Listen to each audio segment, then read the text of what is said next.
ओम श्री विष्णवे नमः। ओम उमा महेश्वराय नमः। प्रिय भक्तजनों, पूर्णिमा का दिन भगवान श्री हरि नारायण और माता लक्ष्मी को समर्पित होता है और इस दिन भगवान विष्णु, माता लक्ष्मी, भगवान शिवजी और माता पार्वती की विशेष पूजा अर्चना की जाती है। पूर्णिमा के दिन उपवास रखा जाता है और चंद्र देवता की पूजा करके इस उपवास को संपन्न किया जाता है। और पूर्णिमा के दिन जो भी भक्त सच्चे मन से भगवान श्री सत्यनारायण की कथा का पाठ करता है तो भगवान श्री सत्यनारायण की कृपा उस पर और उसके परिवार पर सदा बनी रहती है। प्रिय भक्तजनों, आज हम इस वीडियो में भादव पूर्णिमा की व्रत कथा सुनेंगे, तो आप सभी भक्तजन पूरी श्रद्धा, ध्यान पूर्वक और प्रसन्न चित्त मन से इस कथा को सुनिएगा। तो सभी प्रेम से बोलिए श्री लक्ष्मी नारायण भगवान की जय, श्री शंकर पार्वती भगवान की जय, सर्व देवी देवता की जय। द्वापर युग में यशोदा माँ ने भगवान श्री कृष्ण से कहा, हे कृष्ण, तुम सारे संसार के उत्पन्न करता, पालनहारी और संहार करता हो। आज मुझे कोई ऐसा व्रत बताओ जिसको करने से मृत्यु लोक में भी स्त्रियों को विधवा होने का भय न रहे तथा यह व्रत सभी मनुष्यों की मनोकामना पूर्ण करने वाला हो। तब भगवान श्री कृष्ण कहने लगे, हे माता, तुमने अति सुंदर प्रश्न किया है। मैं तुम्हें ऐसे एक व्रत के बारे में विस्तार से बताता हूँ। सौभाग्य की प्राप्ति के लिए स्त्रियों को 32 पूर्णिमा व्रत करना चाहिए। इस व्रत को करने से स्त्रियों को सौभाग्य की प्राप्ति होती है। यह व्रत अत्यंत सौभाग्य देने वाला और भगवान शिव के प्रति भक्ति को बढ़ाने वाला है। तब यशोदा जी कहने लगी, हे कृष्ण, प्रथम इस व्रत को मृत्यु लोक में किसने किया था और इसके विषय में विस्तार से मुझे बताओ। तब भगवान श्री कृष्ण कहने लगे, इस भूमंडल पर अनेक प्रकार के रत्नों से परिपूर्ण कांतिका नाम की एक नगरी थी। वहाँ चंद्रहास्य नामक राजा राज्य करता था और उसी नगर में धनेश्वर नाम का एक ब्राह्मण रहता था और उसकी पत्नी सुशीला अति रूपवती थी। दोनों ही उस नगरी में बड़े प्रेम से रहते थे। घर में धन धान्य आदि की कोई कमी नहीं थी, परंतु उनको बहुत बड़ा दुख था कि उनकी कोई संतान नहीं है। एक समय एक बड़ा योगी उस नगरी में आया।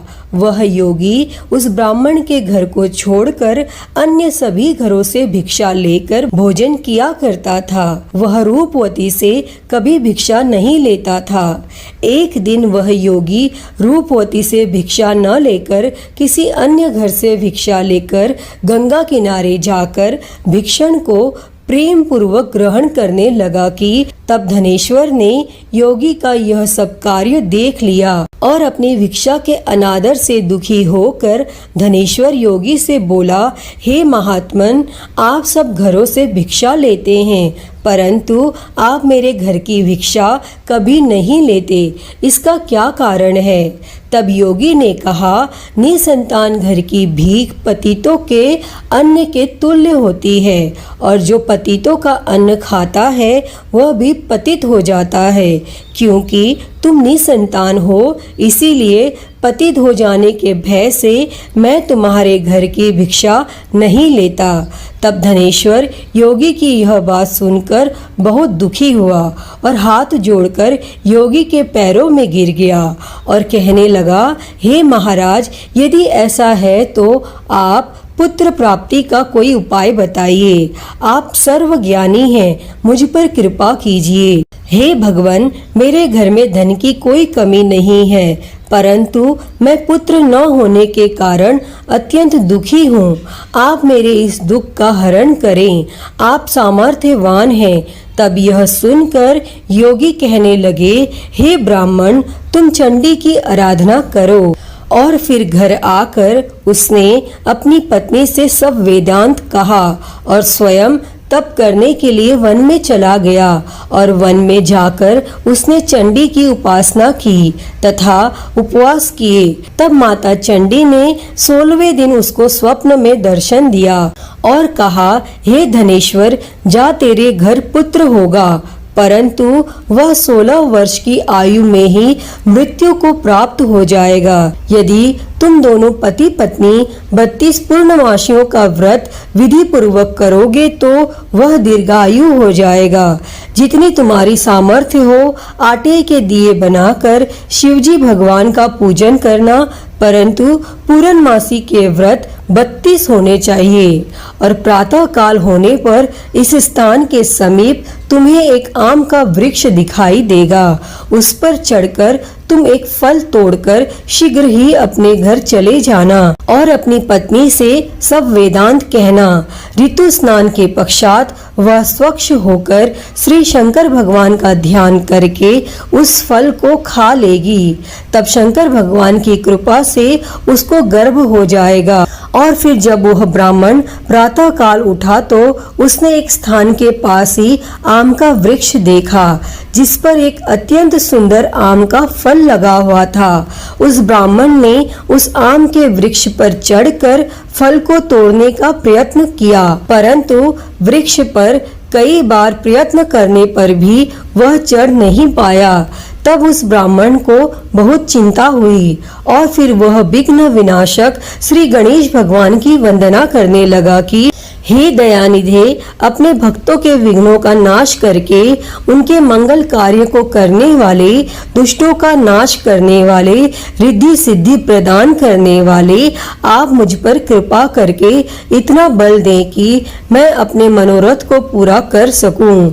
और फिर इस प्रकार गणेश जी की प्रार्थना करने पर उनकी कृपा से धनेश्वर वृक्ष पर चढ़ गया और उसने सुंदर आम के फल को तोड़ लिया। और धनेश्वर ने सोचा, जो वरदान से फल मिला था वो यही है और कोई फल तो दिखाई नहीं दे रहा। तब उस धनेश्वर ब्राह्मण ने जल्दी से घर जाकर अपनी पत्नी को वह फल दे दिया और उसकी पत्नी ने अपने पति के कहे अनुसार उस फल को खा लिया और वह गर्भवती हो गई। और देवी जी की असीम कृपा से उसे एक अत्यंत सुंदर पुत्र उत्पन्न हुआ जिसका नाम उन्होंने देवीदास रखा। माता पिता के हर्ष और शोक के साथ वह बालक शुक्ल पक्ष के चंद्रमा के भांति अपने पिता के घर में बड़ा होने लगा और माँ भवानी की कृपा से वह बालक बहुत ही सुंदर, सुशील और विद्या पढ़ने में बहुत ही निपुण हो गया। तब माता दुर्गा जी के आज्ञा अनुसार उसकी माता ने 32 पूर्णमासी का व्रत रखना आरंभ कर दिया जिससे उसका पुत्र बड़ी आयु वाला हो जाए। और 16वां वर्ष लगते ही देवीदास के माता पिता को बड़ी चिंता हो गई कि कहीं उनके पुत्र की इस वर्ष में मृत्यु न हो जाए। इसीलिए उन्होंने अपने मन में विचार किया कि यदि यह दुर्घटना उनके सामने हो गई तो वो कैसे सहन करेंगे। इसीलिए उन्होंने देवीदास के मामा को बुलाया और कहा, हमारी एक बहुत बड़ी इच्छा है कि देवीदास 1 वर्ष तक काशी में जाकर विद्या का अध्ययन करे और उसको अकेला भी नहीं छोड़ना चाहिए। इसीलिए साथ में तुम चले जाओ और 1 वर्ष के पश्चात इसको वापस ले आना। तब सब प्रबंध करके उसके माता पिता ने काशी जाने के लिए देवीदास को एक घोड़े पर बिठाकर उसके मामा के साथ भेज दिया, परंतु यह बात उसके मामा या किसी और को नहीं बताई। तब धनेश्वर तथा उसकी पत्नी ने अपने पुत्र की मंगल कामना और दीर्घ आयु के लिए माँ भगवती दुर्गा की आराधना और पूर्णमासियों का व्रत करना आरंभ कर दिया। और इस प्रकार बराबर 32 पूर्णमासी के व्रत को उन्होंने पूरा किया और कुछ समय पश्चात एक दिन वह मामा और भांजा मार्ग में रात बिताने के लिए किसी गांव में ठहरे हुए थे और उस दिन उस गांव में एक ब्राह्मण की अत्यंत सुंदर, सुशील और गुणवंती कन्या का विवाह होने वाला था, जिसमें धर्मशाला के अंदर वर और उसकी बारात ठहरी हुई थी और उसी धर्मशाला में देवीदास और उसके मामा भी ठहरे हुए थे। संयोगवश कन्या को तेल आदि चढ़ाकर मंडप आदि का कार्य किया गया तो लग्न के समय वर को धनुर्वात हो गया। इसीलिए वर के पिता ने अपने कुटुंबियों से विमर्श करके यह निश्चय किया कि यह देवीदास मेरे पुत्र जैसा ही सुंदर है और मैं इसके साथ ही लग्न करवा दूं और बाद में विवाह के अन्य कार्य मेरे लड़के के साथ हो जाएंगे। ऐसा सोचकर देवीदास के मामा से जाकर बोला कि तुम थोड़ी देर के लिए अपना भांजा हमें दे दो, जिससे विवाह के लग्न का सब कार्य सुचारू रूप से हो सके। तब देवीदास का मामा कहने लगा, जो कुछ भी वधू पक्ष से कन्यादान के समय वर को मिले वह सब हमें दे दिया जाए तो मेरा भांजा इस बारात का दूल्हा बन जाएगा। फिर यह बात वर के पिता ने स्वीकार कर लेने पर उसने अपना भांजा वर बनने के लिए भेज दिया और उसके साथ सब विवाह कार्य विधि पूर्वक संपन्न हो गए और पत्नी के साथ वह भोजन करने लगा तो अपने मन में सोचने लगा कि न जाने यह किसकी स्त्री होगी और वह एकांत में यही सोच सोचकर श्वास छोड़ने लगा और उसकी आंखों में आंसू भी आ गए। तब लड़की ने पूछा, क्या बात है, आप इतने उदासीन व दुखी क्यों हो रहे हैं? तब उसने सब बातें जो कि वर के पिता और उसके मामा में हुई थी लड़की को बता दी। तब कन्या कहने लगी, यह ब्रह्म विवाह के विपरीत कैसे हो सकता है? देव, ब्राह्मण और अग्नि के सामने मैंने आपको ही अपना पति माना है, इसीलिए आप ही मेरे पति हैं और मैं आपकी ही पत्नी रहूंगी, अन्य किसी की कदापि नहीं। तब देवीदास ने कहा, ऐसा मत करिए, क्योंकि मेरी आयु बहुत कम है और मेरे पश्चात आपकी क्या गति होगी, इन बातों को अच्छी तरह विचार कर लो। परंतु वह दृढ़ विचारों वाली लड़की थी।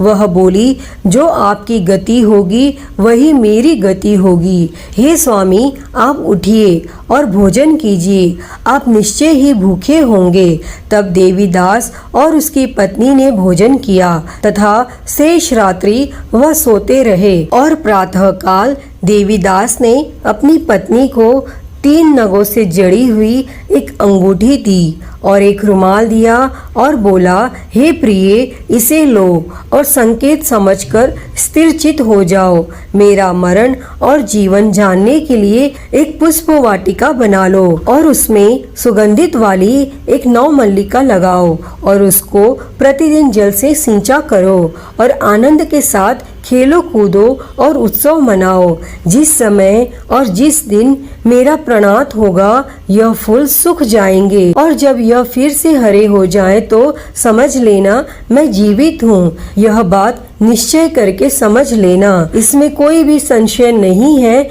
इतना कहकर देवीदास वहाँ से चला गया और प्रातः काल होते ही वहाँ पर बाजे बजने लगे और जिस समय विवाह कार्य समाप्त करने के लिए वर तथा सब बाराती मंडप में आए तो कन्या ने वर को भली प्रकार से देखकर अपने पिता से कहा, यह मेरा पति नहीं है, मेरा पति वही है जिसके साथ रात्रि में मेरा पानी ग्रहण हुआ था, इसके साथ मेरा विवाह नहीं हुआ।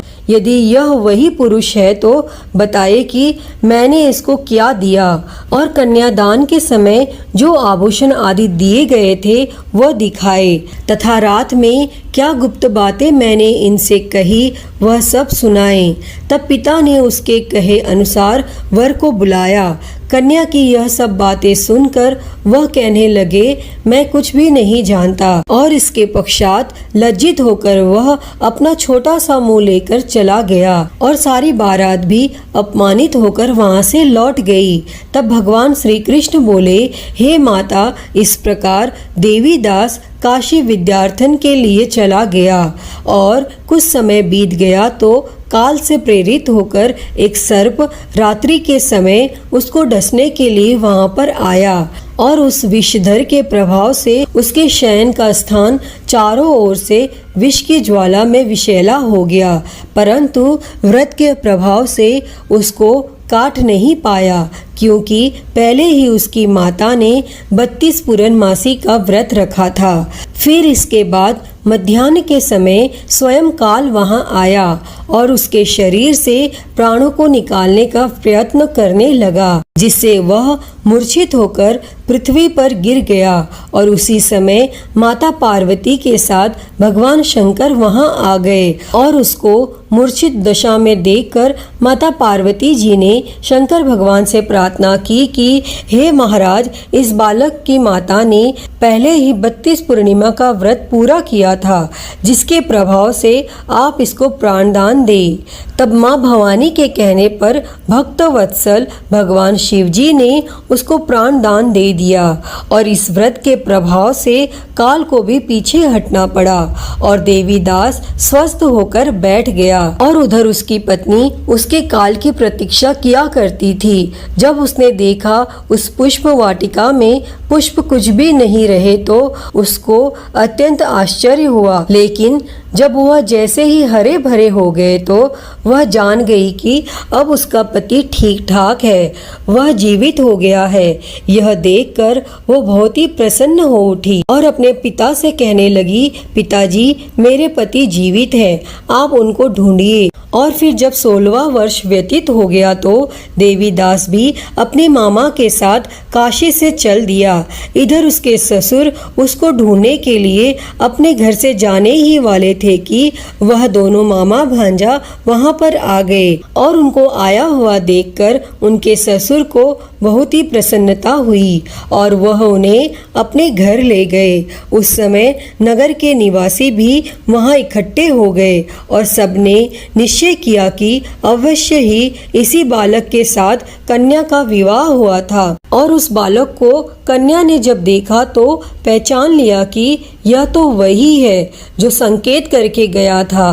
तब उपरांत सब कहने लगे, भला हुआ यह आ गया, और सब नगरवासियों ने आनंद मनाया। और फिर कुछ दिनों बाद देवीदास अपनी पत्नी और मामा के साथ अपने ससुर के घर से बहुत सारे उपहार लेकर अपने माता पिता के घर की तरफ प्रस्थान किया। और जब वह अपने गांव के निकट पहुंच गए तो कई लोगों ने उसे देखकर उसके माता पिता को पहले ही खबर दे दी कि तुम्हारा पुत्र देवीदास अपनी पत्नी और मामा के सहित आ रहा है। तब ऐसा समाचार सुनकर माता पिता को विश्वास नहीं हुआ, परंतु जब और लोगों ने भी यही बात आकर उन्हें बताई तो उनको बड़ा आश्चर्य हुआ।